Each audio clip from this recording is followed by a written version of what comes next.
നമസ്കാരം. ഒരു വീടിൻ്റെ ഐശ്വര്യത്തിൻ്റെയും സമൃദ്ധിയുടെയും പ്രതീകമാണ് അടുക്കള. വിറക് ഉപയോഗിക്കുന്ന അടുക്കളയിൽ നിന്നും ഗ്യാസ് ഉപയോഗിക്കുന്ന അടുക്കളയിലേക്ക് മാറിയപ്പോൾ കരിയുടെയും മാറാലയുടെയും ശല്യവും അടുക്കളയിൽ നിന്നും മാഞ്ഞു. ഗ്യാസ് ഉപയോഗിച്ച് പാചകം ചെയ്യുവാൻ നഗരത്തിലെയും നാട്ടിൻപുറത്തെയും വീട്ടമ്മമാർ ഇന്ന് വിദഗ്ധരാണ്.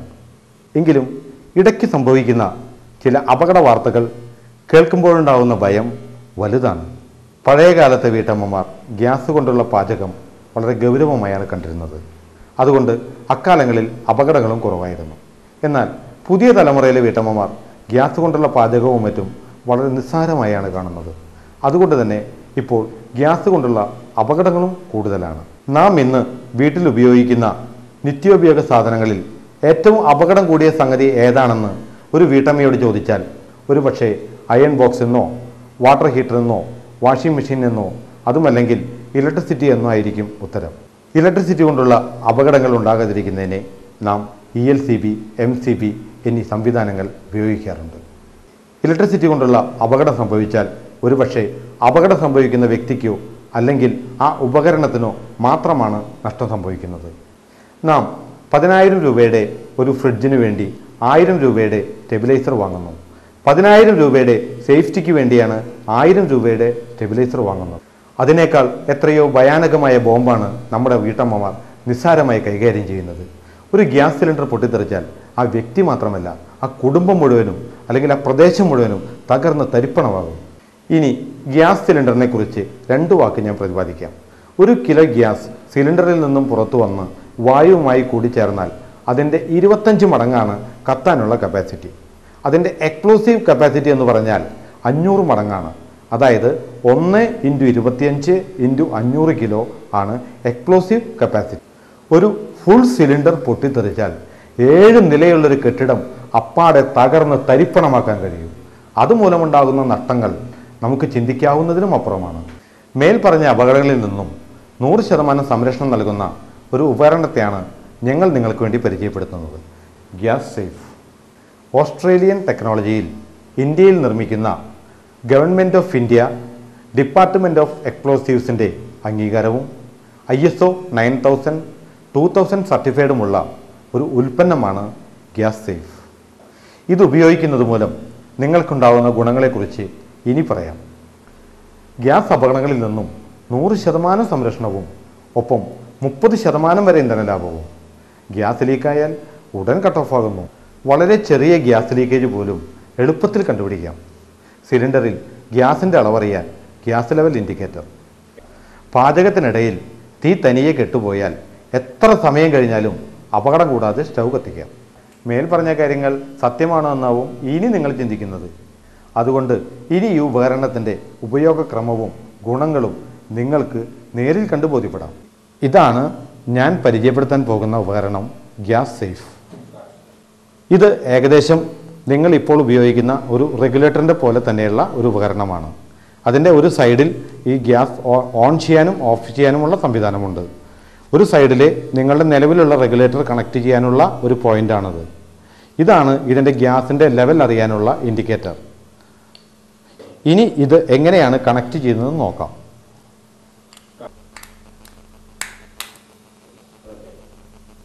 ഗ്യാസ് സേഫിൻ്റെ മുകളിൽ ഇപ്പോൾ ഈ റെഗുലേറ്റർ കണക്ട് ചെയ്തിരിക്കുകയാണ്. ഇനി ഈ റെഗുലേറ്ററിൻ്റെ ബട്ടൺ സാധാരണ നിങ്ങൾ ഓൺ ചെയ്യുന്നത് പോലെ ഓൺ ചെയ്യുക. ഈ കണക്ഷൻ ഒരിക്കലും നമ്മൾ വേർപിടിക്കേണ്ട ആവശ്യമില്ല. ഒരിക്കൽ നമ്മൾ ഫിറ്റ് ചെയ്താൽ ഒരിക്കലും പിന്നീട് നമ്മൾ ഗ്യാസ് സേഫും റെഗുലേറ്ററുമായി ഡിസ്കണക്ട് ചെയ്യേണ്ട ആവശ്യമില്ല. ഇനി നമ്മൾ ഡിസ്കണക്ട് ചെയ്യുകയും ചെയ്യേണ്ടത് ഗ്യാസ് സേഫാണ്. ഇനി നമ്മൾ ഗ്യാസ് സേഫ് സാധാരണ റെഗുലേറ്റർ നിങ്ങളുടെ ഗ്യാസ് സിലിണ്ടറിൽ കണക്ട് ചെയ്യുന്ന അതുപോലെ തന്നെ കണക്ട് ചെയ്യുക.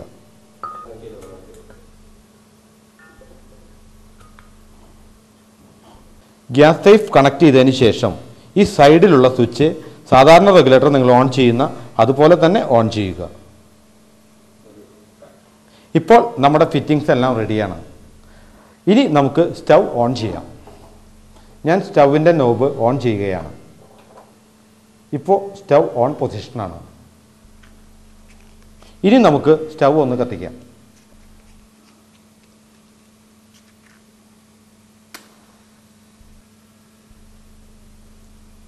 സ്റ്റൗ കത്തുന്നില്ല. നമ്മുടെ വീട്ടിലാണെന്നുണ്ടെങ്കിൽ റെഗുലേറ്റർ ഓൺ ചെയ്ത് കഴിഞ്ഞാൽ ഗ്യാസ് ത്രൂ ഫ്ലോ വന്ന് അടുപ്പ് ഇപ്പോൾ കത്തേണ്ടതാണ്. പക്ഷേ അടുപ്പ് കത്തുന്നില്ല. അതിന് കാരണം ഈ കാണുന്ന ഗ്യാസ് ലെവൽ കൺട്രോൾ ഇതൊരു സ്വിച്ച് പോലെ പ്രവർത്തിക്കുന്നു. ഈ സ്വിച്ച് 2 പ്രാവശ്യം പ്രസ് ചെയ്താൽ ഗ്യാസ് ഈ റെഗുലേറ്ററിൽ കൂടി ട്യൂബ് മുഖാന്തരം അടുപ്പിലെത്തുകയും അടുപ്പ് നമുക്ക് സാധാരണ പോലെ കത്തിക്കാൻ സാധിക്കുകയും ചെയ്യും. ഇപ്പോൾ ഈ ഇൻഡിക്കേറ്ററിൻ്റെ ഏറ്റവും അവസാനത്തെ നിലയിലാണ് നമ്മളുടെ ഗ്യാസിൻ്റെ ഇൻഡിക്കേഷൻ കാണിക്കുന്നത്. ഞാനിപ്പോൾ ഈ ഇൻഡിക്കേറ്റർ പ്രസ് ചെയ്യുകയാണ് 2 പ്രാവശ്യം. ഇപ്പോൾ അതിൻ്റെ നീഡിൽ മുന്നോട്ട് നീങ്ങിയിരിക്കുന്നതായി കാണാം. ഇനി നമുക്ക് അടുപ്പ് കത്തിക്കാം.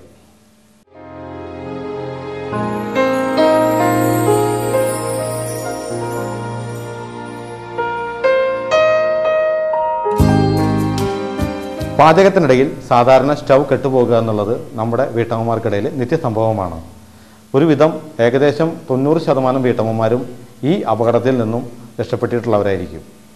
നമുക്ക് അതൊന്ന് പാചകത്തിനിടയിൽ കെട്ടുപോയി എത്ര സമയം കഴിഞ്ഞാലും എങ്ങനെയാണ് കത്തിക്കുന്നതെന്ന് നമുക്ക് നോക്കാം. ഇതുപോലെ അടുപ്പ് കെട്ടുപോയി കഴിഞ്ഞാൽ എത്ര സമയം കഴിഞ്ഞാലും നമുക്ക് ആദ്യം അടുപ്പ് എങ്ങനെയാണ് കത്തിക്കുന്നത് അതേ ലാഘവത്തോടു കൂടി നമുക്ക് കത്തിക്കാൻ സാധിക്കും. സാധാരണ വീട്ടിൽ അടുപ്പ് ഇതുപോലെ കെട്ടുപോയി കഴിഞ്ഞാൽ നമ്മളകത്തുള്ള ഏതെങ്കിലും മുറിയിലാവും. ഒരുപക്ഷെ അടുപ്പ് കെട്ടുപോയത് നമ്മൾ അറിയുന്നില്ല. നമ്മൾ അടുക്കളയിൽ വരുമ്പോൾ അടുപ്പ് കെട്ടുപോയതായിട്ട് കാണുകയാണെന്നുണ്ടെങ്കിൽ അടുപ്പ് ഓഫ് ചെയ്ത് റൂമിലെ ജനലുകളും വാതിലുകളും തുറന്നു വിട്ട് അകത്തുള്ള ഗ്യാസ് പോകാൻ അനുവദിച്ചതിന് ശേഷം മാത്രമേ അടുപ്പ് ഓൺ ചെയ്യാറുള്ളൂ. അതിനു മുൻപ് ഓൺ ചെയ്യുകയാണെങ്കിൽ നമുക്ക് അപകടത്തിനുള്ള സാധ്യത കൂടുതലാണ്. നമ്മളുടെ ഇൻസ്ട്രുമെൻ്റ് കണക്ട് ചെയ്തെന്നുണ്ടെങ്കിൽ എത്ര സമയം കഴിഞ്ഞാലും നമുക്ക് ആദ്യം ഉപയോഗിക്കുന്ന പോലെ തന്നെ നമുക്ക് ഉപയോഗിക്കാം. ഇപ്പോൾ ഞാൻ ഇത്രയും സമയം നിങ്ങളുടെ മുമ്പിൽ സംസാരിച്ചു. ഇത്രയും സമയം കഴിഞ്ഞ് നമുക്ക് വീട്ടിൽ ഗ്യാസ് ഓൺ ചെയ്യാനായിട്ട് ഗ്യാസ് അടുപ്പ് കത്തിക്കാനായിട്ട് സാധിക്കില്ല. ഇനി നമുക്ക് അടുപ്പൊന്ന് കത്തിച്ച് നോക്കാം.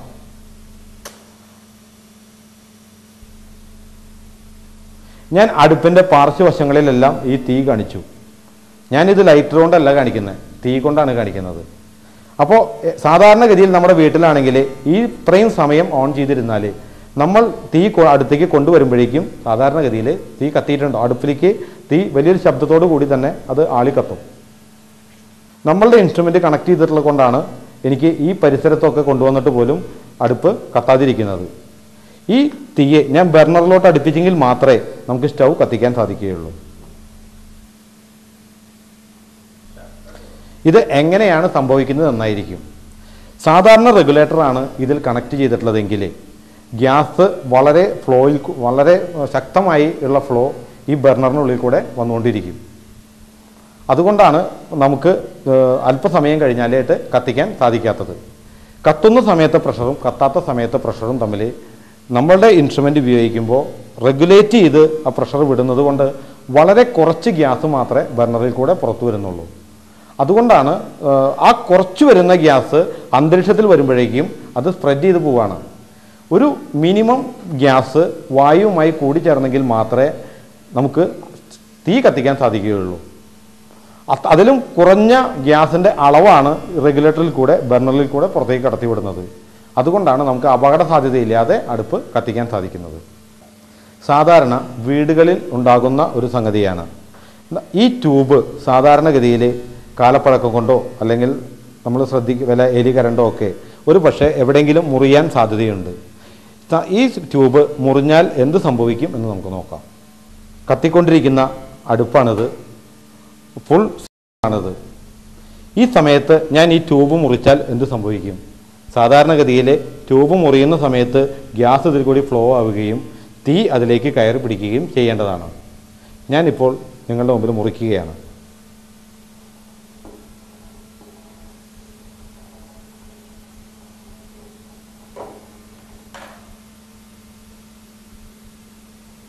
ഇവിടെ ഗ്യാസിൻ്റെ ഇൻഡിക്കേറ്റർ എൻഡിലേക്ക് പോയി, അതായത് ഗ്യാസ് കട്ടായി. ഞാൻ പറഞ്ഞു ഗ്യാസ് കട്ടായി എന്ന്, അടുപ്പും ഓഫായി. നമുക്ക് ഗ്യാസ് ഇതിൽ കൂടെ വരുന്നുണ്ടോ എന്ന് നോക്കാം.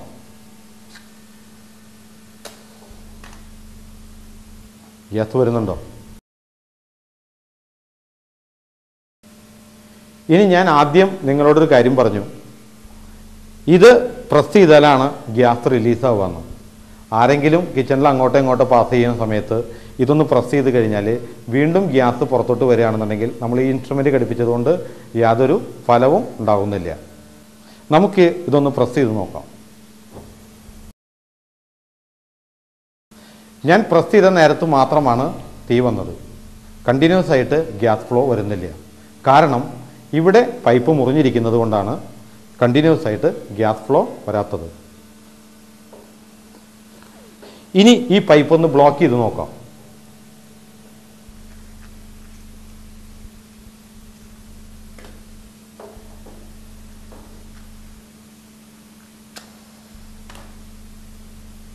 ഞാനിപ്പോൾ ഈ പൈപ്പ് ബ്ലോക്ക് ചെയ്തിരിക്കുകയാണ്.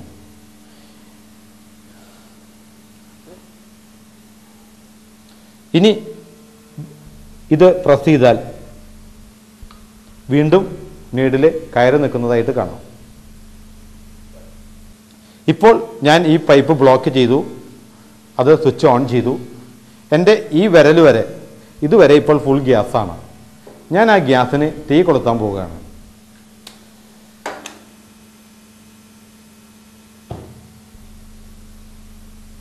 ഉടനടി ഗ്യാസ് കട്ട് ഓഫായി. ഇനി ഞാൻ ചെയ്യാൻ പോകുന്നത്, ചിലർക്കെങ്കിലും ഒരു സംശയമുണ്ടാകും, പാചകത്തിനിടയിൽ ഈ ട്യൂബിലെങ്ങാനും തീ പിടിച്ചാൽ എന്താണ് സംഭവിക്കുക എന്ന്. ഞാൻ ഒരു ചെറിയ ലീക്ക് ഇവിടെ ക്രിയേറ്റ് ചെയ്യാൻ പോവുകയാണ്.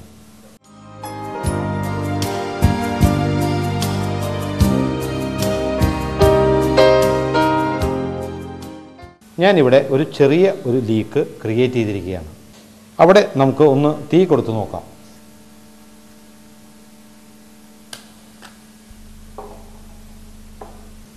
ഞാനിവിടെ ഒരു ചെറിയൊരു ലീക്ക് ക്രിയേറ്റ് ചെയ്തിരിക്കുകയാണ്. ആ ലീക്കിൽ തീ കൊളുത്തുകയാണ്.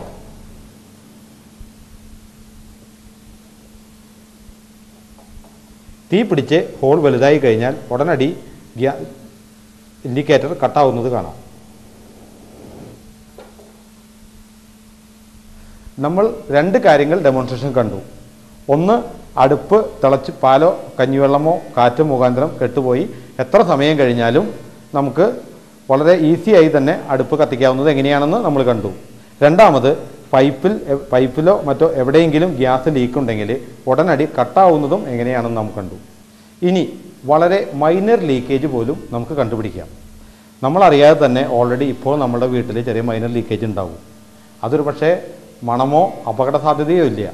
പക്ഷേ നമ്മളറിയാതെ തന്നെ ഒരു മാസം ഉപയോഗിക്കുന്ന സിലിണ്ടറിൽ 1-2 ദിവസത്തെ ഗ്യാസ് വെറുതെ വേസ്റ്റായി പോകുന്നുണ്ടാവും. അത് ഉണ്ടോ എന്നുള്ളത് നമുക്ക് ഡിറ്റക്റ്റ് ചെയ്യാനായിട്ട് സാധിക്കും. അത് എങ്ങനെയാണെന്ന് നമുക്ക് നോക്കാം.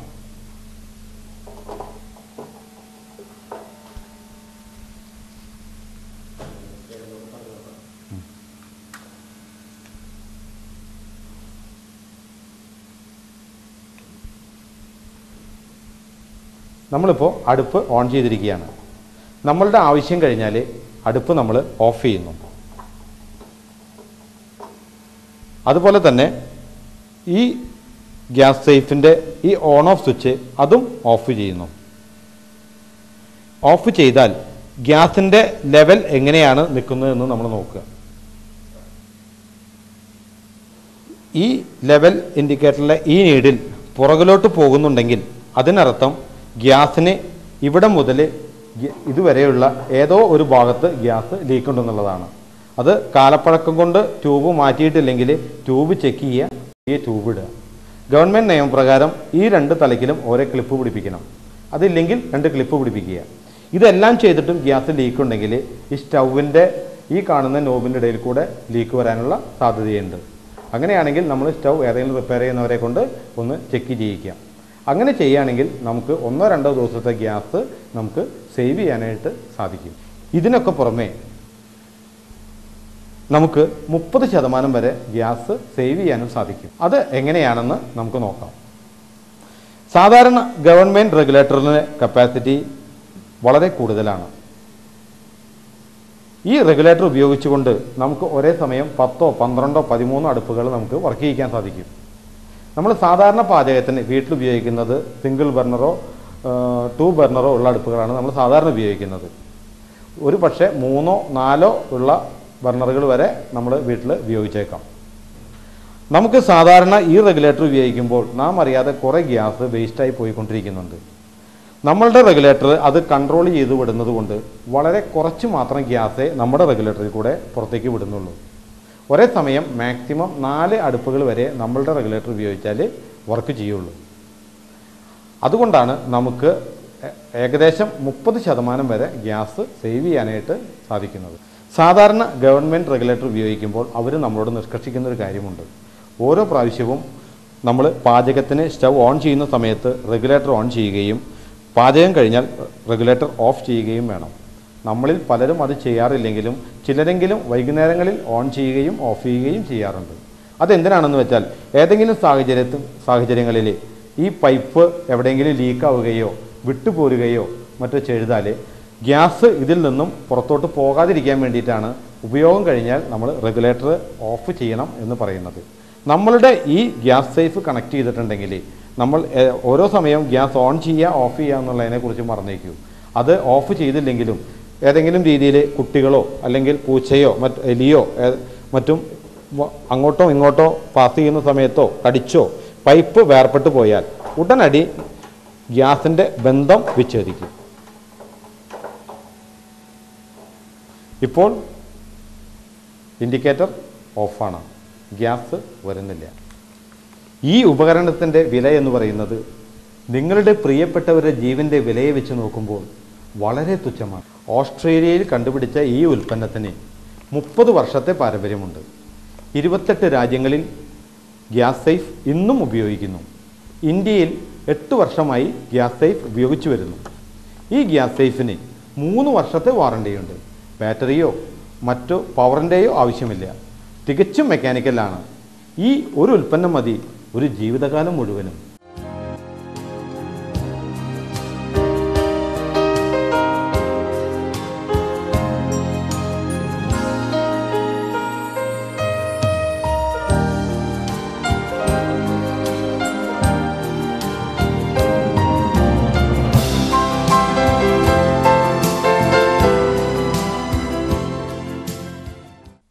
ഇപ്പോൾ മനസ്സിലായില്ലേ ഗ്യാസ് സേഫ് ഓരോ വീട്ടിലും അത്യന്താപേക്ഷിതമാണെന്ന്? ഗ്യാസ് സേഫ് ഘടിപ്പിക്കൂ, ജീവിതം സുരക്ഷിതമാക്കൂ.